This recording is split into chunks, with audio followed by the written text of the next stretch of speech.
Welcome to the Invite Health podcast, where our degreed healthcare professionals are excited to offer you the most important health and wellness information you need to make informed choices about your health. You can learn more about the products discussed in each of these episodes and all that Invite Health has to offer at www.invitehealth.com/podcast. First-time customers can use promo code podcast at checkout for an additional 15% off your first purchase. Let's get started.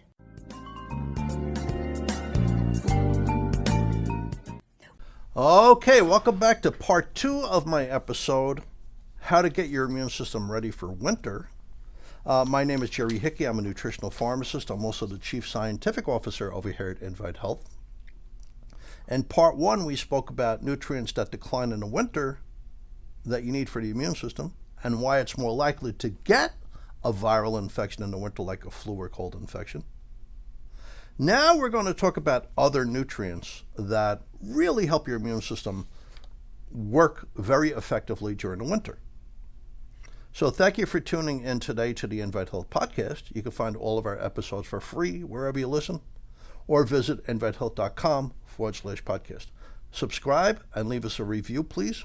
You can also follow us on Facebook, Twitter, and Instagram at Invite Health. The information on this episode is linked at the episode description, so I really want to get going. So zinc, vitamin C, and vitamin D were covered in part 1 of this episode. Their levels drop in winter, just when the viruses are around us and just when we're more likely to get sick. So you really have to restore them because they're needed in many ways for the immune system. But there's a supplement called nucleotides that you can also take that works differently. It's a very interesting supplement. There's thousands of studies on it. I keep bottles of this at home in my pantry, and my wife does too, and at the first sign of a cold or whatever, we start taking it. And it really makes a difference. When a virus enters your body, it's quickly replicating into millions of viral particles. To meet this head on and defeat the virus, our immune cells must also quickly replicate to match the number of viral cells, and this takes a lot of energy. Nucleotides quickly supplies energy to our immune system. It's a tonic for the immune system. So you feel yourself starting to get sick, get on the nucleotides. They give the immune system the energy to function. Now, nucleotides work so well, they're a core component of immunonutrition. Immunonutrition commonly combines a small amount of fish oils, these nucleotides, and an amino acid called L-Arginine. And that combination helps protect the patients from infections they could pick up in the hospital or from the surgical incisions, but it also improves their rate of healing. There's even been studies in people in the ICU. They get out of the ICU more effectively and quicker if they're on immunonutrition. So there's always in immunonutrition fish oils, nucleotides, and L-Arginine. Sometimes they add some zinc or L-Glutamine. That's great for healing. It's an amino acid. Or beta-carotene. They help it work a little bit better. So nucleotides are good. I mean, I'll tell you a story. I used to have a medical doctor working with me from Houston, and he also worked with NASA. And he told me that when the astronauts were first, guys like Gus Grissom, et cetera, were first coming back from space, they had to be put into quarantine, not to protect us, but to protect them. Because the exposure to all that radiation, you're past the ozone layer. So you're getting bombarded with 3 different types of ultraviolet ray from the sun, ultraviolet A, ultraviolet B, and ultraviolet C. You're getting bombarded with even stronger things like X-rays and gamma rays and ultraviolet. So it destroys their immune system. So they had to be put in quarantine for days for the immune system to bounce back before they could even, hug their family and pose for photos for Life magazine or Look magazine. So the NASA and a number of research facilities and universities working for NASA did studies, and they found that if they gave the astronauts nucleotides, it kept their immune system working, and they didn't have to quarantine after they came back from space. They didn't have a drop in their immune cells. Now, there's also beta-glucans. Beta-glucans are powerful constituents in some edibles. For instance, the primary beta-glucans in oats are for the heart. They lower cholesterol. They're mostly beta-1,4 glucans, so they reduce your cholesterol. But mushrooms have a different type of beta-glucan. They're rich in beta-1,3-glucan. Beta-1,3-glucans have been studied since the 1950s. They're real. In fact, beta-glucans have been given GRAS certification by the FDA, meaning they're safe for you to use. GRAS means generally recognized as safe. They're safe for you to try. So mushrooms generally have beta-1,3-glucans, but they're not so easily absorbed from mushrooms. And they study these for infections and for cancer patients. So a better source of beta-1,3-glucans for the immune system is an algae. It's a very pretty algae. It's like lime green. They're probably going to be feeding this algae and others to astronauts going to Mars, because the trip to Mars could be 3 or 4 years. They need an easy source of food. And this stuff, you just throw the spores in water and they start to multiply, and they're loaded with essential fatty acids, vitamins, minerals, antioxidants, but they're also loaded with beta-1,3-glucans for the astronaut's immune system. So the name of this beautiful algae is called Euglenogressalis. The beta-glucans in this algae, they're not coated. They're in the chloroplast where the chlorophyll is, where you create oxygen. But there's no coating on it. So when you eat this algae, you very easily absorb the beta-1,3-glucans, and they pretty much immediately give your immune system a boost, and they improve its ability to fight viruses. So these particular beta-glucans, they prime very key immune cells to defend us from infections, but they also improve the phagocytic activity of our innate immune system cells. That's important because that activity declines with age. The phagocytic activity is the ability of these large immune cells to literally engulf a virus and disassemble it, dissolve it. Literally, that's what they do. They're literally eating the virus. So research on beta-glucans for immunity started in the 1950s, and they're safe and they work. Now, probiotic bacteria are also important for the immune system. About 70% of our immune system comes in contact with our intestines, and that's where we have the highest level of bacteria. If they're bad bacteria, they confuse the immune system and they increase the risk of leaky gut syndrome and allergies and autoimmune diseases. But if they're good bacteria, they train the immune system. But let's look at a particular strain of probiotic bacteria, especially in the elderly. It's good for a particular immune cell. The elderly typically have adequate numbers of natural killer cells. So us older people, we generally have enough of them. These are cells that very early on recognize and kill cancer cells and also viruses. The problem is in elderly people, they don't work any longer. So we have plenty of these cells that are not working. So there's a bunch of studies that a particular species of probiotic called Bifidobacterium animalis, subspecies lactis, reactivates our natural killer cells. And this happens within the first week or two of using it. This is especially important during the time of COVID-19, during the pandemic, because natural killer cells bridge the time between the earliest functions of the immune system, where neutrophils are supposed to be dominant, until the later time when we develop specific antibodies to COVID-19. Here's the issue. In very young people, they have not been exposed to a lot of viruses yet, so they don't have a wide array of antibodies. So they almost completely depend on their neutrophils to defend them.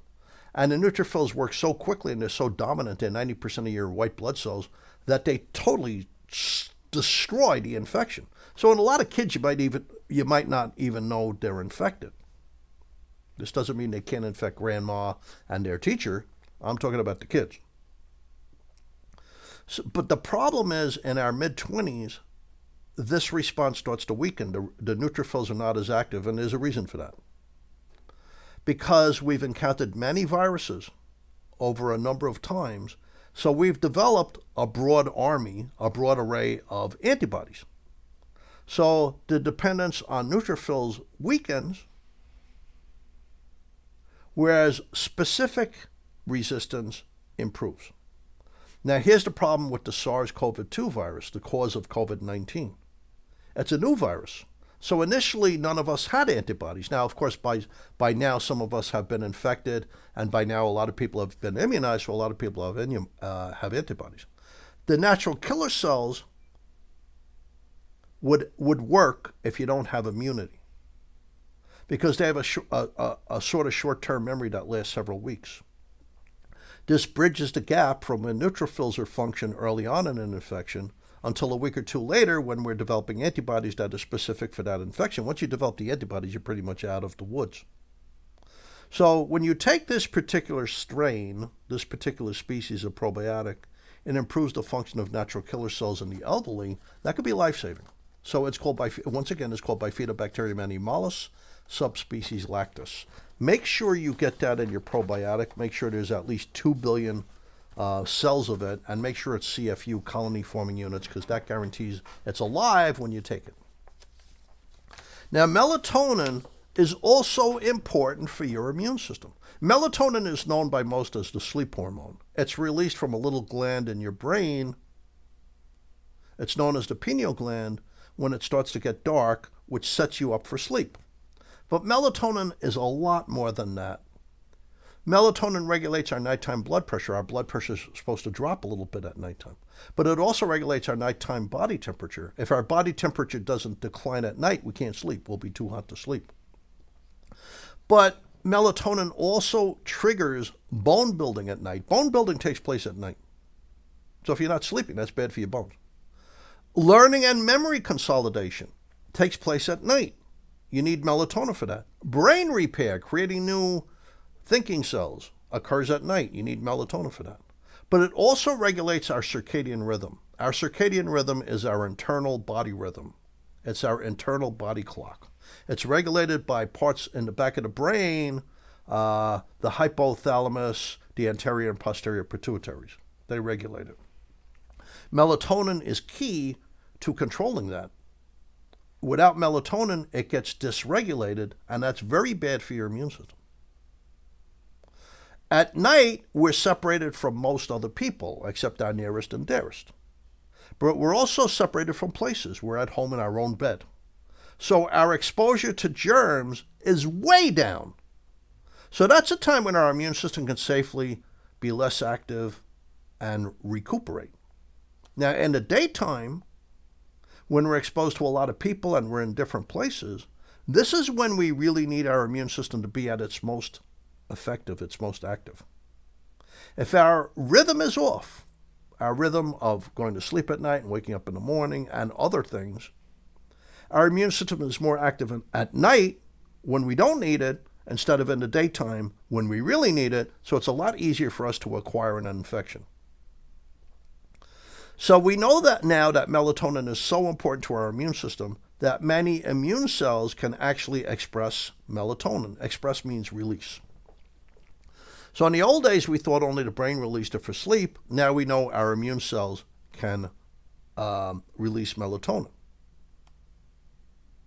because the immune system does not work without melatonin. Now, I mentioned to you that melatonin is important for the immune system, and I also said the bacteria in our intestines is important for our immune system. This is interesting, because our intestines and our stomach can also release melatonin.